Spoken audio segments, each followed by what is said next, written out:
Good morning, I'm Rashan Gidwani, and you're watching the Daily Morning Note. It's Thursday, the 5th of January, 2023.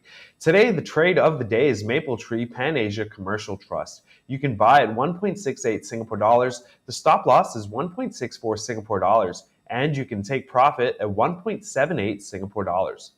Singapore shares extended a second day of flattish trading on Wednesday amid a mixed showing across the region. The Straits Times Index shed 0.1% or 3.34 points to close at 3,242.46.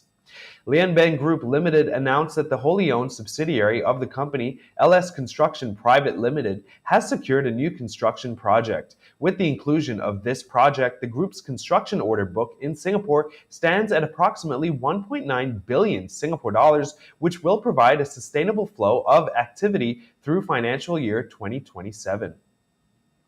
The managers of ARA US Hospitality Trust have proposed to acquire a 119-room Hilton-branded hotel property in the US for $29 million US dollars. The proposed acquisition is expected to be completed in the first quarter of 2023, subject to an independent valuation being commissioned.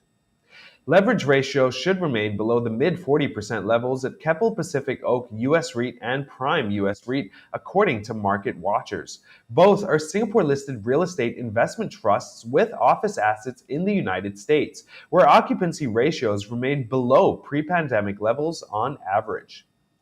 PhillipCapital, through its China Logistics Property Fund, has partnered with Chinese logistic park developer and operator Blogis to acquire the fund's first asset, a Grade A high-standard warehouse located in Dongxihu, Wuhan, China. The Wuhan warehouse spans 70,000 square meters and serves e-commerce, third-party logistics, and cold chain sectors. Managed by PhillipCapital China, the fund, together with Blogis, has committed to a combined asset under management of approximately 3,200 million RMB or 634 million Singapore dollars. Wall Street stocks closed higher on Wednesday, snapping a brief losing streak as markets shrugged off messaging from the Federal Reserve's most recent meeting that stressed its commitment to lowering inflation.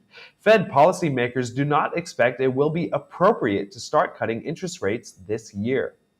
Federal Reserve officials offered uncharacteristically blunt words of warning to investors that cautioned against underestimating the central bank's determination to hold interest rates at higher levels to bring down inflation.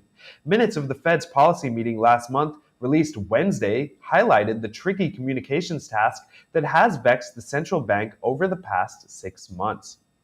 Chinese regulators approved a plan by billionaire Jack Ma's Ant Group to raise 10.5 billion yuan, or 1.5 billion Singapore dollars, for its consumer unit. The China Banking and Insurance Regulatory Commission division in Chongqing greenlit the company's plan to lift its capital to 18.5 billion yuan. Ant, which contributed 5.25 billion yuan as part of the plan, will control half of its shares after the deal, while a unit owned by the city of Hangzhou will hold 10%, becoming the second biggest shareholder. Salesforce Inc. is laying off 10% of its workforce and reducing its office space in certain markets. It said it will incur about 1.4 billion to 2.1 billion US dollars in charges from the restructuring plan, with up to 1 billion US dollars in the company's current quarter. Co-chief executive Mark Benioff said that the cuts come as many of the company's customers are taking a more cautious approach to spending. Shares of Rivian Automotive hit a new 52-week low on Wednesday after the company missed its 25,000 unit production target for last year. The EV startup late Tuesday said it produced 24,337 vehicles in 2022, of which 20,332 vehicles were delivered to customers during the year. A top European Union privacy regulator ruled that Meta Platforms Inc. can't use its contracts with Facebook and Instagram users to justify sending them ads based on their online activity. Meta said it disagrees with the ruling and plans to appeal it. Ireland's Data Protection Commission imposed fines of 390 million euros or 411 million Singapore dollars on Meta, saying that the company violated EU privacy laws. Microsoft is in advanced talks to invest in Gaytick, a California-based autonomous driving startup, under its cloud partnership with the company. Microsoft plans to invest over $10 million US in a financing round that values gaytick at more than $700 million US. That's all for today. For financial news, tune in weekdays at 8:30 a.m. live on YouTube and Facebook. Please like and subscribe for more. See you again and have a great day.